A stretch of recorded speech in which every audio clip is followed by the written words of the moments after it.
Varahi silks వారి grand festive celebrations పొందండి 10,000 రూపాయలు ఆపై కొనుగోలుపై బంగారు నాణెం ఉచితంగా.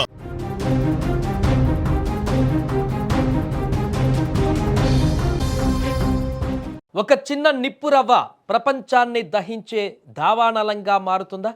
రష్యాకు చెందిన చమురు నౌకను అమెరికా సీజ్ చేయడంతో మొదలైన ఉద్రిక్తత ఇప్పుడు అగ్రరాజ్యాల మధ్య ప్రత్యక్ష యుద్ధ మేఘాలను కమ్ముకునేలా చేసింది. ఇప్పటికే ఒకరినొకరు తీవ్రమైన హెచ్చరికలు జారీ చేసుకున్న వేళ ఈ రణరంగంలోకి ఉత్తర కొరియా అధినేత కిమ్ ఎంట్రీ కలవరపెడుతుంది. పుతిన్కు నా పూర్తి మద్దతు ఉంటుంది, ఆయన విధానాలకు అండగా నిలబడతామని కిమ్ ప్రకటించడంతో ఒక్కసారిగా ప్రపంచ దేశాలలో టెన్షన్ మొదలైంది. ఎందుకంటే కిమ్ ఎలాంటి పరిస్థితి మనందరికీ తెలిసిందే. కిమ్ యొక్క బిహేవియర్ ఏ రకంగా ఉంటుంది, అతను ఎవరి మాట ఈయనని మోనార్కుడిలాగా బిహేవ్ చేస్తారు.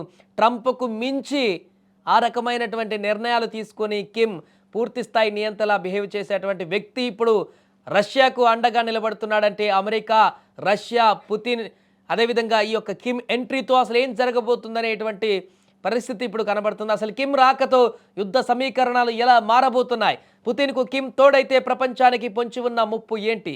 నిజంగానే మూడో ప్రపంచ యుద్ధం ముంగిట నిలబడ్డామా? ఉక్రెయిన్ యుద్ధం కారణంగా రష్యాపై అమెరికా మరియు పాశ్చాత్య దేశాలు కఠినమైన ఆర్థిక ఆంక్షలు విధించాయి. ముఖ్యంగా రష్యా ఆయిల్ ఎగుమతులను దెబ్బతీయడమే వారి లక్ష్యం. కానీ రష్యా ఈ ఆంక్షలను అధిగమిస్తూ చమురు రవాణా చేస్తుందనే ఆరోపణలతో తాజాగా ఒక భారీ రష్యన్ ఆయిల్ ట్యాంకర్ను అమెరికా సీజ్ చేసింది. ఇది రష్యాకు పుండు మీద కారం చల్లినట్లయింది. దీన్ని తమ సార్వభౌమాధికారం పైన జరిగిన దాడిగా రష్యా వర్ణించింది. ప్రతిచర్య తీవ్రంగా ఉంటుందని క్రెమ్లిన్ ఇప్పటికే హెచ్చరించింది. అమెరికా కూడా తగ్గేదే లేదన్నట్లుగా మాట్లాడుతుండడంతో సముద్ర జలాలలో యుద్ధ వాతావరణం నెలకొంది.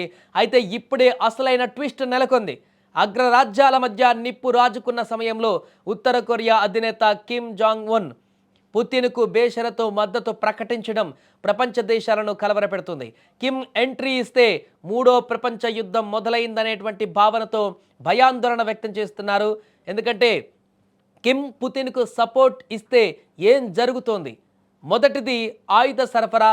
ఉక్రెయిన్ యుద్ధంలో రష్యాకు అత్యవసరంగా కావలసినవి ఆర్టిలరీ షెల్స్. ప్రపంచంలోనే అతిపెద్ద ఆర్టిలరీ నిల్వలు ఉన్న దేశాలలో ఉత్తర కొరియా ఒకటి. కిమ్ గనక తమ ఆయుధగారాల తలుపులు తెరిస్తే ఉక్రెయిన్ యుద్ధంలో రష్యా మరింత విధ్వంసకరంగా మారుతుంది. ఇక రెండవది జియోపాలిటికల్ డైవర్షన్. అమెరికా దృష్టిని యూరప్ నుండి ఆసియా వైపు మళ్లించడం. కిమ్ తన క్షిపణి పరీక్షలతో కొరియా ద్వీపకల్పంలో ఉద్రిక్తతలు పెంచితే అమెరికా తన సైనిక శక్తిని రెండు దిక్కులా మోహరించవలసి వస్తుంది. ఇది పుతిన్కు పరోక్షంగా లాభం చేకూరుస్తోంది. ఇక మూడవది యాంటీ వెస్ట్రన్ కూటమి. రష్యా, ఉత్తర కొరియా మరియు చైనా, ఈ మూడు దేశాలు అమెరికా ఆధిపత్యాన్ని వ్యతిరేకించినవే. కిమ్ బహిరంగ మద్దతుతో ప్రపంచం స్పష్టంగా రెండు ధృవాలుగా విడిపోయేటువంటి ప్రమాదం ఉంది. ఒకవైపు అమెరికా నేతృత్వంలోని నాటో కూటమి, మరోవైపు రష్యా, చైనా, ఉత్తర కొరియా కూటమి. అయితే ఈ మూడు దేశాలు అమెరికాపై యుద్ధం ప్రకటిస్తే రాబోయే పరిణామాలను ఊహించుకోవడం కష్టమే. కానీ భయం ఎక్కడంటే మిస్కాలిక్యులేషన్.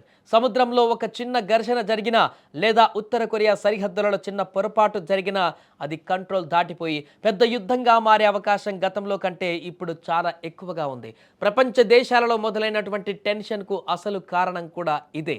కిమ్ ఎంట్రీతో ఒక్కసారిగా మారిన పరిణామాలు రేపు ఇంకే విధంగా ముందుకు వెళ్తాయనేది చూడాలి.